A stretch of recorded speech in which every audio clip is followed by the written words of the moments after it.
get how some people think it's okay to just drop into your life, you know what I'm saying? And then you try to help them out. No appreciation! Okay, here it is. You guys are finally getting a Star vs. video. Hi, I'm Kitty Monk. I'm here to talk to you about Star vs. the Forces of Evil. Or more specifically, my least favorite moment of the show. He's not. He's not ready. The kingdom isn't ready. But I'm sure some of you haven't watched Star vs. yet, so let's summarize. The show is about the Princess of Muni, Star Butterfly. Star is, to paint a word picture, super flanderized female SpongeBob. Did you know that if you cut off a mermaid's tail, you can never be queen? Oh, thank goodness. I'm so sorry, Tiffany. I never wanted to hurt you. The show begins on Star's 14th birthday. As part of tradition, the heir to the throne is given the royal magic wand. Star's mom, the Queen Regnant, since Muni is matriarchal, doesn't think she can handle the responsibility, but Star reassures her she'll do well. Don't worry, Mom. I can handle it. He can't handle it. So to keep Star from wrecking Muni, her parents send her to Earth. All throughout, various foes, aka the forces of evil, try to take Star's wand or hurt her, usually because of something she did to them or her family did in the past. The show was great, or at least was. It talked about mature issues like racism, imperialism, identity, historical narratives, yet they did them in an engaging, bombastic way. And I did not come here to watch you destroy it! Oh, you know what? You are clearly going through some things that actually I'm just gonna circle back later. Wow. Until season 3 came along. You don't appreciate anything I do! Star? Wait, I didn't mean... Spoilers, but to me, after they killed off Toffee in a super anticlimactic way he did not deserve, the show went downhill. Oh, Star, you've grown up so much. Oh, Mom.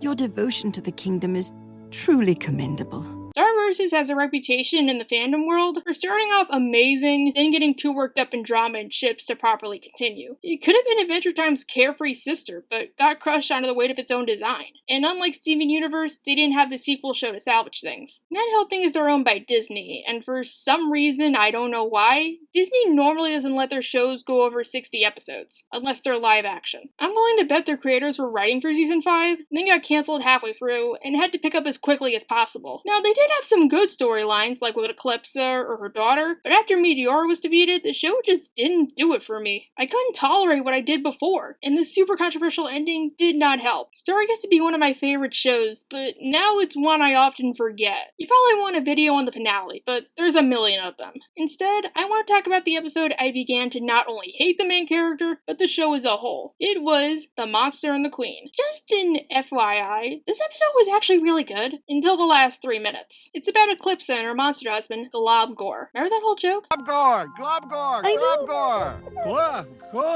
Because he and Eclipsa had a child together, he was encased in a crystal. And since season 2, he was built up as this big bad figure. Eclipsa, queen of Muni, to a Mumin king was wed, but took a monster for her love, and away from Muni fled.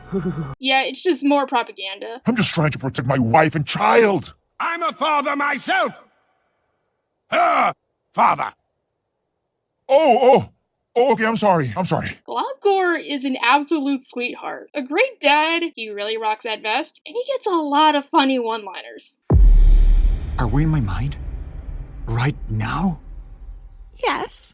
Oh, that's creepy, boo. Eclipsa goes through so much effort to free Globgor, but once he gets wind of her intentions, he tells Eclipsa he'd rather stay frozen. Even if the people let me come back, they'd just be waiting for me to mess up. And maybe I'm still not over what happened. Maybe I'd prove them right somehow. You gotta feel bad for Eclipsa. All that effort to save the love of your life, just for it to be for naught? Now, Eclipsa's biggest flaw is her selfishness. Like Rose Quartz, she might have good intentions, but she still cares for herself in the end. She abandoned her people so she could run off with a monster! Okay, then what? She blew everything up? No. They crystallized her before she had the chance. Sure, she left her wand in the spellbook, but she didn't give the kingdom an heir. It's the same as saying, sorry, but you'll figure it out. Well, I did what I had to do for me. If the Magic High Commission and your mother think that's evil, Call me a villainess. This is actually a major step in her character development. Then something happens. Star walks in on Eclipsa. Oh, you got Glossaric Silkworm slamming it back together. And And what do you know? It's turned to that crystal pulverizing spell. Want to know how Eclipsa knew to do all this? She stole the remaining piece of the spellbook from Star's closet. How? I may have gone inside your mind. That is so creepy, Eclipsa.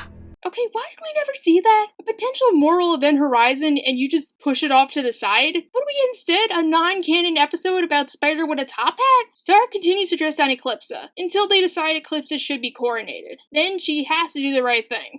Okay, fine. I'll give you a coronation. That's right. Then they'll have to accept you, and you will have to lead them. Maybe then you'll think twice before you get up to all this witchy stuff again.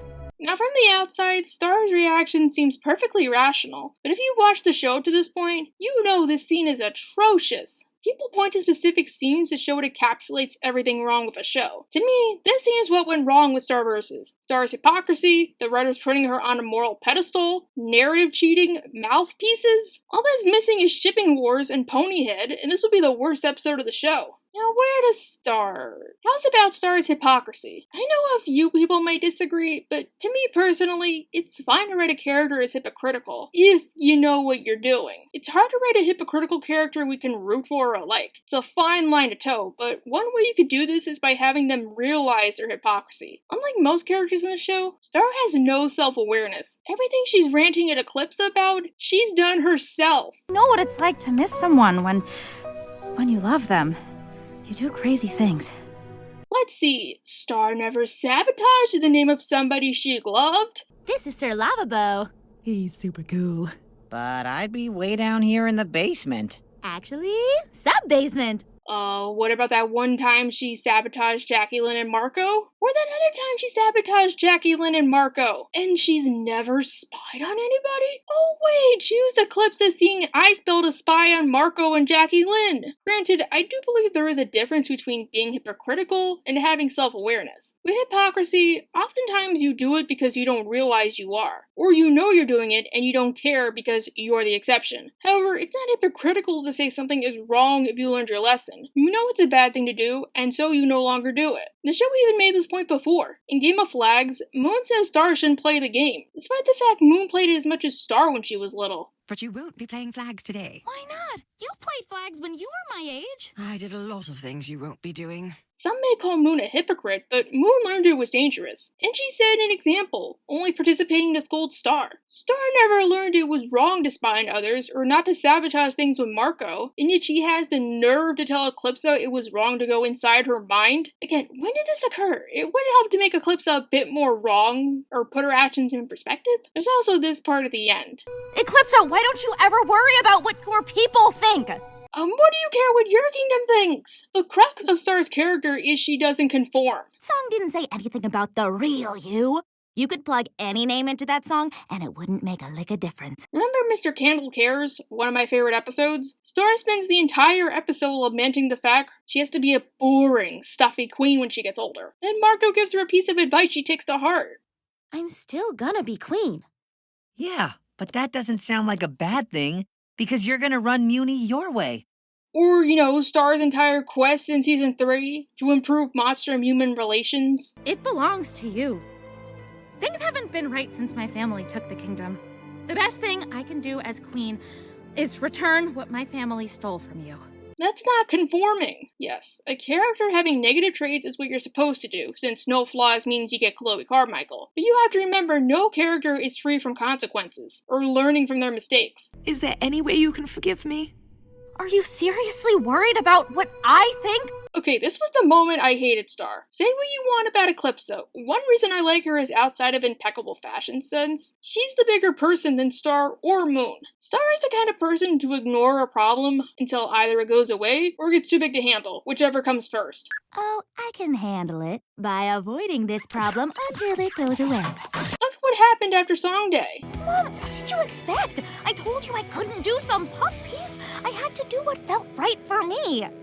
Look, it's over now, so we just gotta move on. And then she flies away, not wanting to deal with her mess. Eclipsa realized she did something wrong, sincerely apologized, and got rewarded with a hypocritical rant. Maybe it doesn't make up for what she did, but again, it's more than Star usually does. However, this isn't my biggest problem with the scene. I don't mind the writers called out Eclipsa, but I mind the person they chose to do it. All things considered, especially what I just mentioned, Star is the worst person chosen to give the rant. It should have went to somebody else, like Marco, Glossaric, or even Tom. They could say, Eclipsa, you can't keep doing this, you're running Star ragged. They have the self-awareness Star lacks, and the speech wouldn't seem so forced. Heck, maybe Globgor himself could have given it. Since Eclipsa would certainly listen to him, he knows Muni won't accept a monster. Maybe Eclipsa could say, oh Globgor, it's so awful, my people won't accept me. They won't even give me a proper coronation. And then he could suggest the idea. I think the point of the scene was to create a rift in Star and Eclipsa's relationship, but I think it's better Star never confronted her. Next episode, she already said she's not sticking around after Eclipsa gets crowned. Look, this will be the last thing I do for Eclipsa. Seriously, after this, I am out. I just want to be a teen again.